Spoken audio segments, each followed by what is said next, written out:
سلام، طاهری سفر هستم و با اخبار امروز 11 اوگوست همراه شما.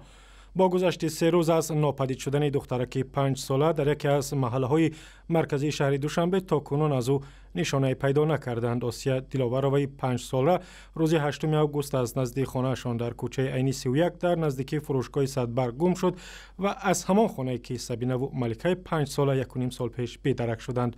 مادر و خالش میگویند آسیا تنها از خانه بیرون آمده و در مدت کوتاه غیب زده است. مقامات انتظامی تاجیکستان با جستجوی آسیا دیلاورو ادامه می‌دهند. با گفته همسایه‌ها آسیا را آخرین دفعه در نزد فروشگاه صدبرگ دیدند. از یک محله گم شدن 3 طفل در طول 1.5 سال ساکنان دوشنبه و به خصوص ساکنان خیابان عینی را به ترس و تهلکه انداخته است. ماه مارس سال 2013 ملکه و سبینه ارالووا از همسایگان خانواده آسیا در همان جا ناپدید شدند و تا کنون آنها را پیدا نکردند. مقامات رسمی تاجیکستان میگویند در یک درگیری با صیادان قرغیز در ناحیه جیرگتال یکی از آن صیادان را کشتند و 2 نفر دیگرشان را دستگیر کردند. ریاست مرزبانی کمیته دولتی امنیت ملی روز 11 اوگوست به رادیو آزادی گفت درگیری روز 9 اوگوست در گذرگاه مرزی توپاکول صورت گرفت. به قول مصاحب رادیو آزادی صیادان قرغیز غیر قانونی در جنگل‌های تاجیکستان به شکار مشغول شدند و یک خرس را کشتند. بعدی به این محل آمدن سرحدبانان تاجیک صیادان قرغیز به آنها اطاعت نکرده و به سوی مرزبانان تاجیک تیر انداختند. مقامات قرغیزستان گفتند که جسد صیاد کشته شده را از مرزبانان تاجیک گرفتند و 2 نفر دیگری آنها در بازداشت هستند. تحقیق حادثه ادامه دارد. مقامات انتظامی تاجیکستان میگویند شهرت قدرتوف وکیل دفاع شناخته را برای جنجال و خرخشه در بازداشتگاه تنبیه دادند. شهرت قدرتوف در بازداشتگاه موقتی با 2 کارمند سابق مقامات حفظ حقوق که آنها نیز به جنایت متهم دانسته میشوند جنجال کرده برای 5 روز در حجره تنبیهی نگاه داشته شده بود. آنها تنها بحث لفظی نموده یکدیگر را حقارت و دشنام‌های قبیح داده بعضی سزا را ناآرام کردند.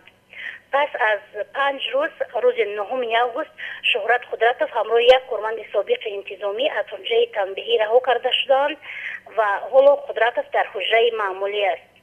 شهرت قدرتوف را روز 21 ایول با اتهام رشوه ستانی و قصد دادن رشوه به یک دادرس دستگیر کردند، ولی طرفدارانش میگویند که شهرت برای تنقیدهایش از حکومت بازداشت شده است. مقامات تاجیکستان مؤسسه‌های طبی کشور را از خطر افزاینده بیماری ابولا آگاه کردند و از آنها خواستند که هوشیار باشند. وزارت تندرستی گفت هرچند خطر سرایت بیماری کشنده ابولا به کشور کمتر است، اما با وجود این به مؤسسه‌های تابعش دستور داده است برای جلوگیری از سرایت این بیماری آماده باشند. بعد از گرفتن همین خبر ما تمام مؤسسه خودمون یک بار آگاهی کرده بودیم.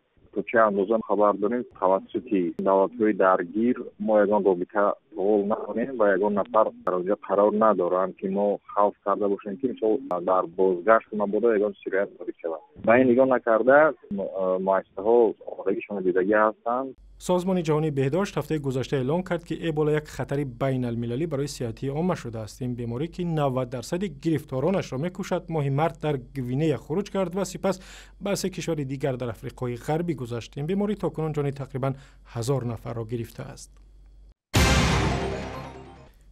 مسابقات قهرمانی جهان آید به تایکواندو ITF در بین نورسان و سابقه داران در دوشنبه با پیروزی منتخب کره شمالی به انجام رسید. ورزشکاران کره از همه بیشتر 18 نشان طلا به دست آوردند. روسیه در این مسابقات مقام دوم را گرفت و تیم تایکواندوی تاجیکستان با 12 نشان طلا در مقام سوم ماند. در مسابقات قهرمانی جهان که از 7 تا 10 اوگوست در شهر دوشنبه صورت گرفت 600 ورزشکار از 52 کشور شرکت کردند.